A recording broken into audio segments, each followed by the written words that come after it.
Back bulletin का बाकायदा आगाज कर अब आपको बताएं, डिफेंस में तेज रफ्तार वीगो की टक्कर से सीबीसी के मुलाजिम की हलाकत। हादसे के बाद वीगो में सवार लड़का लड़की के फरार होने की सीसीटीवी फुटेज भी मंजर आम पर आ गई। फुटेज में दोनों को गली में भागते देखा जा सकता है। पुलिस ताहाल वीगो के ड्राइवर को गिरफ्तार करने में नाकाम है। मुबैना तौर पर वीगो बलूचिस्तान की सियासी शख्सियत के बेटे के जेर इस्तेमाल थी। जी हाँ, यहाँ पर आपको अपडेट कर रहे हैं। डिफेंस में तेज रफ्तार वीगो की टक्कर से सीबीसी के मुलाजिम की हलाकत। हादसे के बाद वीगो में सवार लड़का लड़की के फरार होने की सीसीटीवी फुटेज मंजर आम पर आ गई है। फुटेज में दोनों को गली में भागते भी देखा जा सकता है।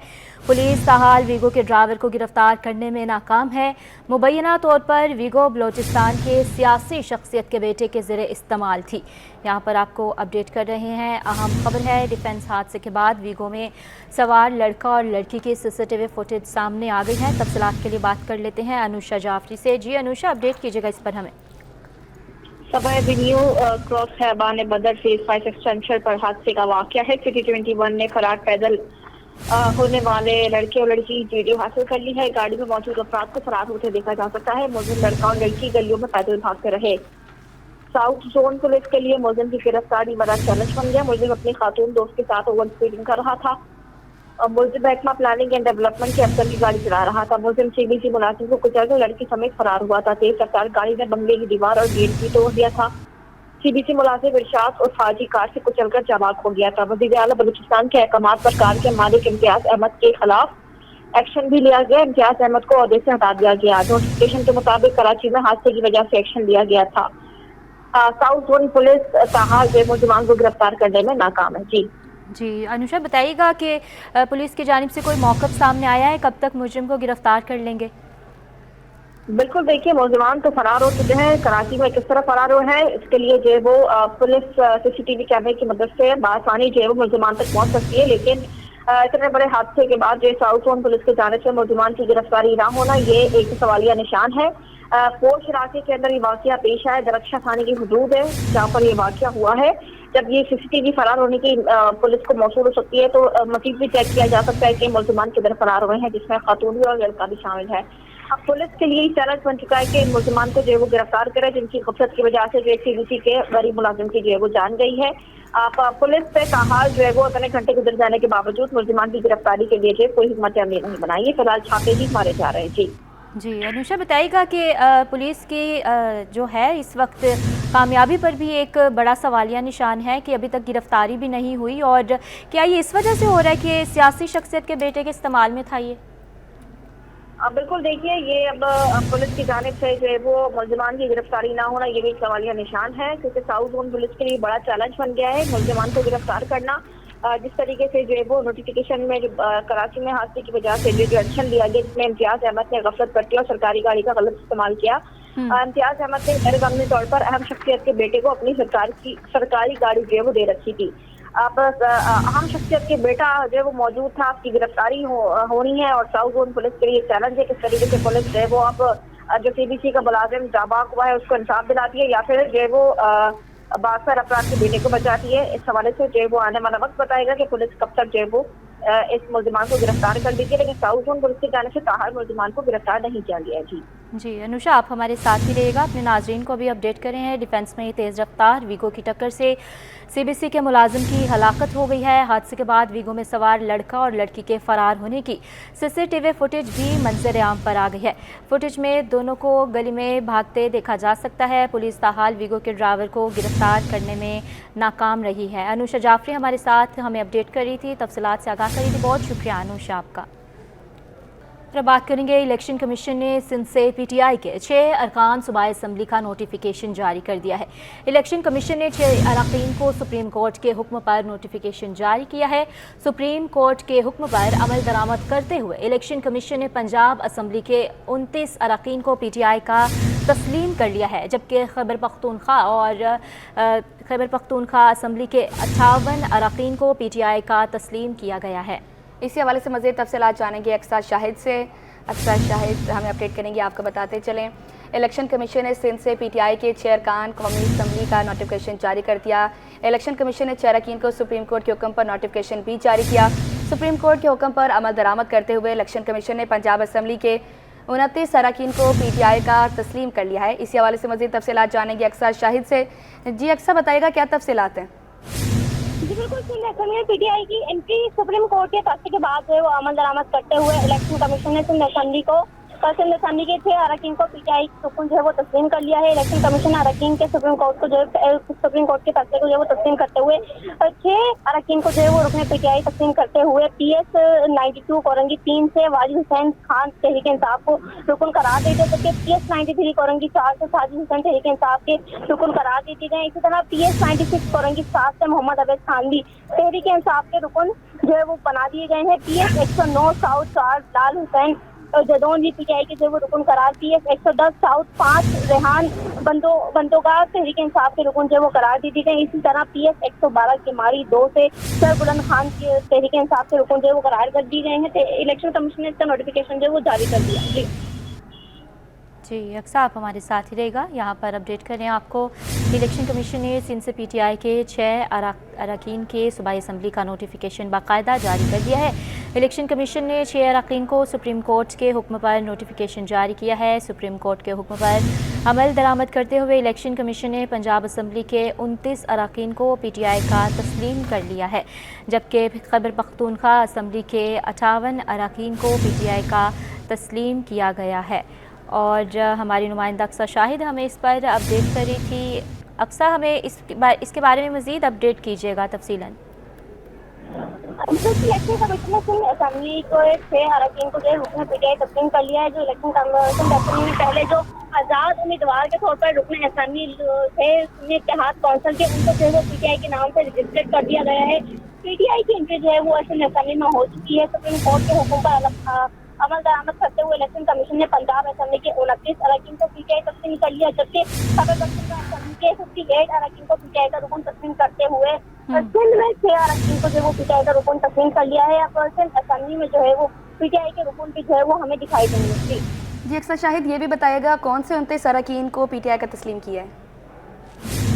जी बिल्कुल, पंजाब असेंबली के 29 अरकान को जो है वो पीटीआई का रुकन तस्लीम किया गया, जबकि खैबर पख्तूनख्वा के 1 को जो है वो तस्लीम किया गया है। और सिंध की अगर हम बात करें तो सिंध में 6 को जो है वो तस्लीम किया गया है, जिसमें हमारे पास मुख्तलिफ हल्कों से जो है वो सूबाई असेंबली के रुकन इसमें शामिल होंगे। कोरंगी के 3 होंगे, साउथ के 2 होंगे और किमारी के 1 जो है वो रुकन इसमें शामिल है, जिसमें कि वाजिद हुसैन खान है, साजिद हुसैन है, मोहम्मद अवैस, बिलाल हुसैन जदौन और रेहान बंदोगा भी इसमें मौजूद है और सर बुलंद खान तहरीक इंसाफ के रुकन भी इसमें मौजूद हैं। तमाम 6 के 6 रुकन जो है वो कराची से ताल्लुक रखते हैं। इसमें कोरंगी के 3 हैं, साउथ के 2 हैं और किमारी के 1। जी अक्सर शाहिद, बहुत शुक्रिया आपका अपडेट करने के लिए।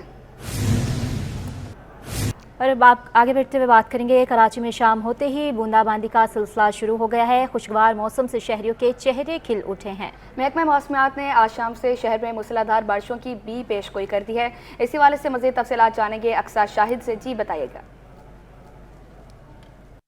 जी बिल्कुल, शहर कराची का मौसम हो चुका है सुहाना, बादल बरसने को तैयार हो चुके हैं। इस वक्त शहर कराची के मुख्तलिफ जगहों पे हल्की फुल्की बूंदाबांदी का जो है वो सिलसिला शुरू हो चुका है। मैं इस वक्त कोरंगी के इलाके में मौजूद हूँ और यहाँ पर हल्की फुल्की बूंदाबांदी का सिलसिला स्टार्ट हो गया। शहर के मुख्तलिफ मकामात पर जो है वो बूंदाबांदी जो है वो इस वक्त हो रही है। महकमा मौसमियात के मुताबिक जो है वो आज शाम को महकमा मौसमियात के मुताबिक ये कहा गया था, पेशगोई की गई थी कि जो है वो मुख्तलिफ इलाकों में जो है वो गरज चमक के साथ बारिश का सिलसिला जारी रहेगा। लेकिन अब तक गरज चमक के साथ तो नहीं, लेकिन आसमान पे काले बादलों का जो है वो डेरा छाया हुआ है और मौसम खुशगवार हो चुका है। ठंडी हवाएं चल रही हैं, हफ्स की शिद्दत जो है वो इस वक्त टूट चुकी है। लेकिन बारिश होने के बाद जो है वो फ़ौरन हफ्स यहाँ पे जो है वो फ़ौरन बन जाता है, जिसकी वजह से जो है वो मौसम एकदम से तब्दील हो जाता है। लेकिन ये जो मानसून का तीसरा स्पेल है, महकमा मौसमियात के मुताबिक इसका सिलसिला 31 जुलाई तक जारी रहेगा, क्योंकि मौसम जो है वो अब गरज चमक के साथ जो है वो बरसने को तैयार है। जी, हुकूमत की तरफ से हालिया आयद करदा विद होल्डिंग टैक्सेस के खिलाफ ताजरों ने 31 जुलाई से 2 अगस्त तक हड़ताल का ऐलान कर दिया। एहतजाज में होलसेल और परचून मार्केटें भी बंद रहेंगी। मज़ीद तफसीलात जानते हैं वसीम इफ्तिखार से। वसीम इफ्तिखार से हमारा राब्ता बहाल नहीं हो पाया, यहाँ पर अपने नाज़रीन को अपडेट कर रहे हैं। अहम खबर है, हुकूमत की तरफ से हालिया आयद करदा विद होल्डिंग टैक्सेस के ख़िलाफ़ ताजरों ने 31 जुलाई से 2 अगस्त तक हड़ताल का ऐलान कर दिया है। तफसीलात जानते हैं वसीम इफ्तिखार से। हमारा राब्ता बहाल हो चुका है, बताइएगा वसीम हमें इस हड़ताल के ऐलान के हवाले से। जी बिल्कुल, ताजिरों की जानिब से जो कि गुज़ारिश इजलास के ताजिर हैं, उनकी जानिब से बड़ा ऐलान सामने आया है। ताजिरों की जानिब से 31 जुलाई से लेकर 2 अगस्त तक यानी कि 3 दिन के लिए न सिर्फ हड़ताल का ऐलान किया गया है, बल्कि एहतजाज के तौर पर कराची समेत मुल्क भर की जो मार्केटें हैं, चाहे वो होलसेल मार्केटें हैं या गल्ला मंडी हैं, उनको बंद करने का ऐलान किया गया है। इन 3 दिनों में जो ताजिरों की जानिब से किसी भी किस्म की अनाज की खरीदो फरोख्त नहीं की जाएगी, जबकि तमाम तर जो सरगर्मी है, कारोबारी सरगर्मी है, वो भी मुअत्तल रहेंगी।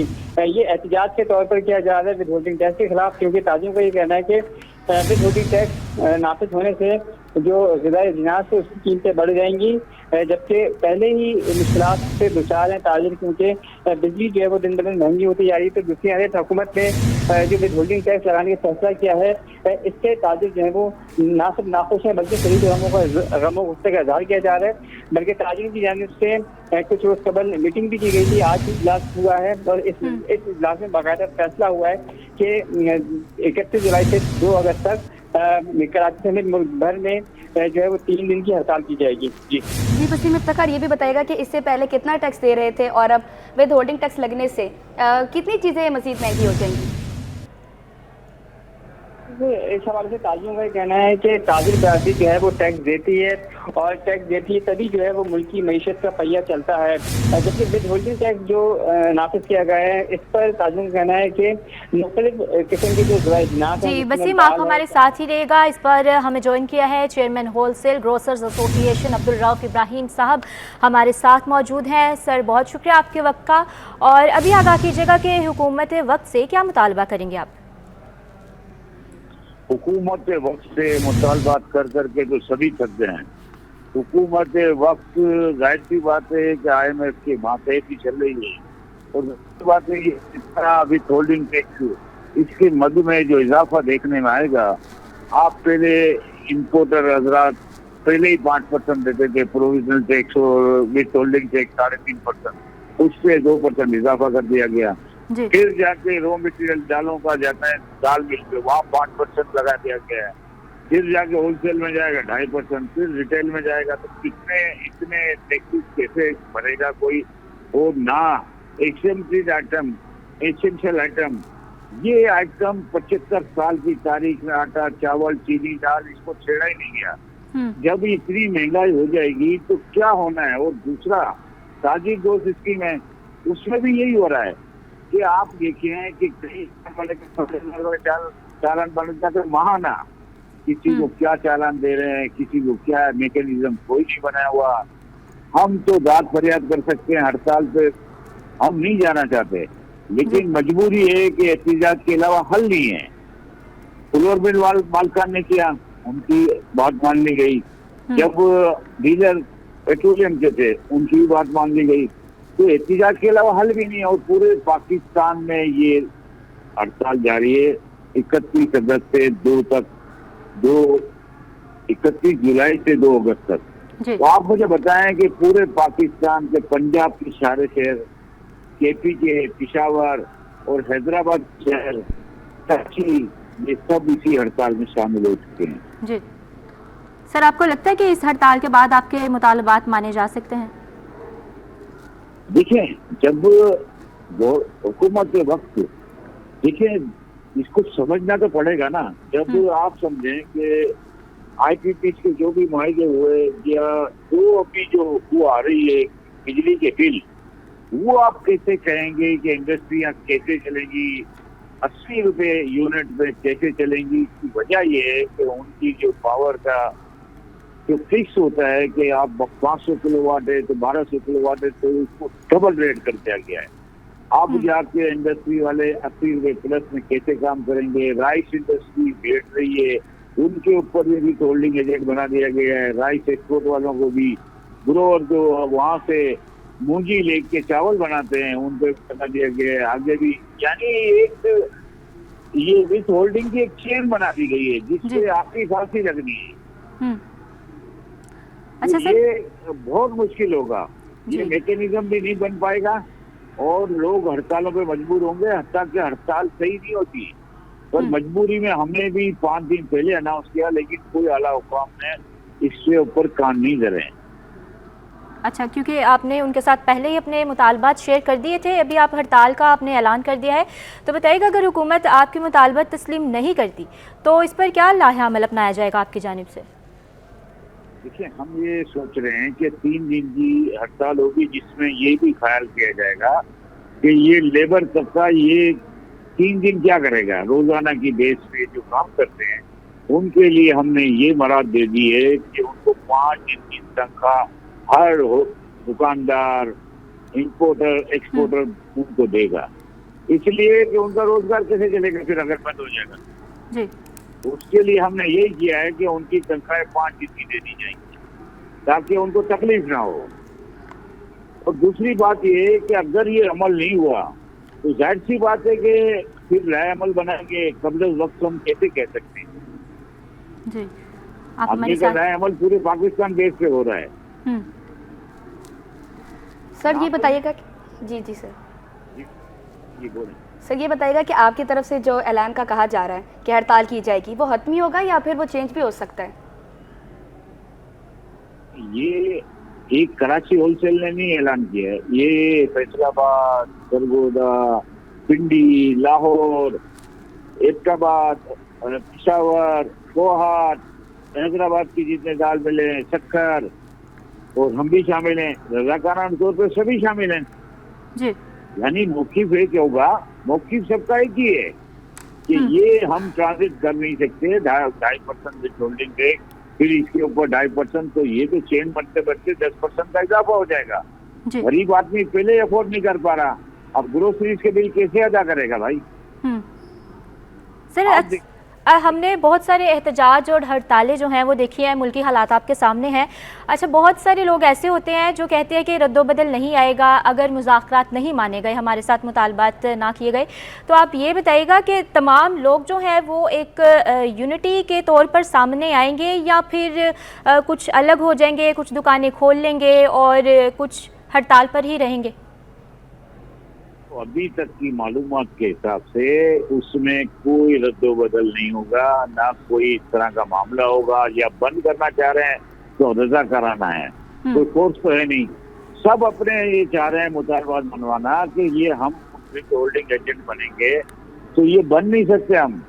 अब दो कट्टे या 2 बोरी बेच रहा है तो उसका एनसीआर नंबर या शनाख्ती कार्ड नंबर लाएगा कहाँ से? रिटेलर को बेचेगा तो शनाख्ती कार्ड नंबर लाएगा कहाँ से? तो फिर उसको होल्डिंग एजेंट बनना पड़ेगा। जी जी, यही सूरत हाल हो रही है कि ये ग्रोसरीज वगैरह बहुत महंगा हो जाएगा।